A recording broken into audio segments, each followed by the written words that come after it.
हर साल एमडीए अभियान के समय फाइलेरिया को लेकर आपके बहुत सारे प्रश्न होते हैं। आशा दीदी ये बताइए, आशा दीदी वो बताइए। इस बार मैं डॉक्टर साहब को साथ में लेकर आई हूँ। आप इनसे अपने सारे सवाल पूछ सकते हैं, जिनका डॉक्टर साहब सही जानकारी देंगे और आपके मन की हर शंका और गलतफहमियों को दूर कर देंगे। डॉक्टर साहब, ये फाइलेरिया वाइलेरिया मुझे तो नहीं होगा? जी नहीं, ऐसा कुछ लोग सोचते हैं, पर ये सच नहीं है। फाइलेरिया किसी को भी हो सकता है। ये मच्छर के काटने से होता है और मच्छर तो किसी को भी काट सकता है ना? फाइलेरिया किसी भी उम्र में हो सकता है। जो लोग संक्रमित क्षेत्र में या किसी संक्रमित व्यक्ति के आसपास रहते हैं, उनको संक्रमण होने का खतरा ज्यादा होता है। पर डॉक्टर साहब, ये बीमारी बच्चों को तो नहीं होता है ना? नहीं दीदी नहीं, मच्छर किसी की उम्र देखकर नहीं काटता। ऐसा है, मच्छर से बीमारी शरीर में आने के बाद इसका लक्षण प्रकट होने में लंबा समय लग जाता है। कोई युवा अगर फाइलेरिया से पीड़ित है तो जरूर ही उसको मच्छर ने बचपन में काटा होगा। डॉक्टर साहब, हम एमडीए अभियान में जो दवा देते हैं उसके बारे में भी लोग सवाल पूछते हैं। जरूर पूछिए ना, क्या सवाल है आपका? डॉक्टर साहब, हम तो सुने थे कि फाइलेरिया से बचाव की दवा दूसरी कोई अन्य दवा के साथ नहीं ली जा सकती है। जी नहीं, ये दवा सुरक्षित है और अन्य किसी भी दवा के साथ ली जा सकती है।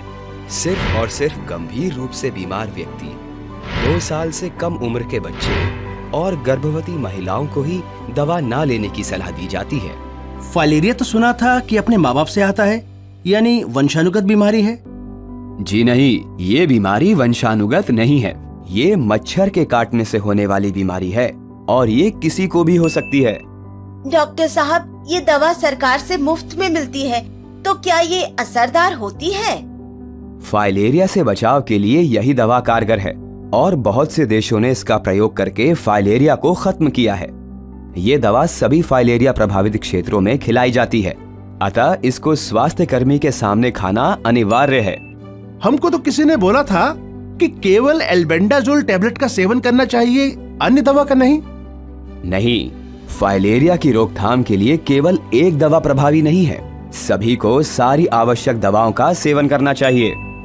सुना है फाइलेरिया से बचाव की दवा शरीर में गर्मी पैदा करती है। बिल्कुल नहीं दीदी, ये शरीर में गर्मी पैदा नहीं करती और पूरी तरह सुरक्षित है। डॉक्टर साहब, क्या ये सही है कि पुरुषों में हाइड्रोसील यानी के अंड कोशों में सूजन साइकिल चलाने और कड़ी मेहनत के कारण होती है? नहीं, हाइड्रोसिल एक प्रकार का फाइलेरिया ही है जो संक्रमित मच्छर के काटने से ही होता है।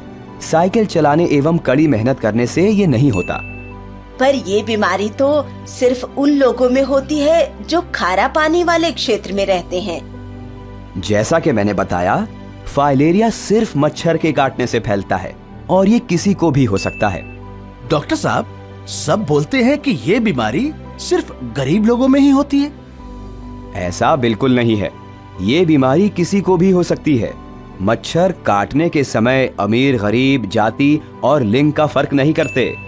याद रहे, फाइलेरिया के रोकथाम के लिए मच्छरदानी का प्रयोग करें, अपने आसपास जल जमाव न होने दें और एमडीए के दौरान सरकार द्वारा मुफ्त दी जाने वाली फाइलेरिया से बचाव की दवा खाएं।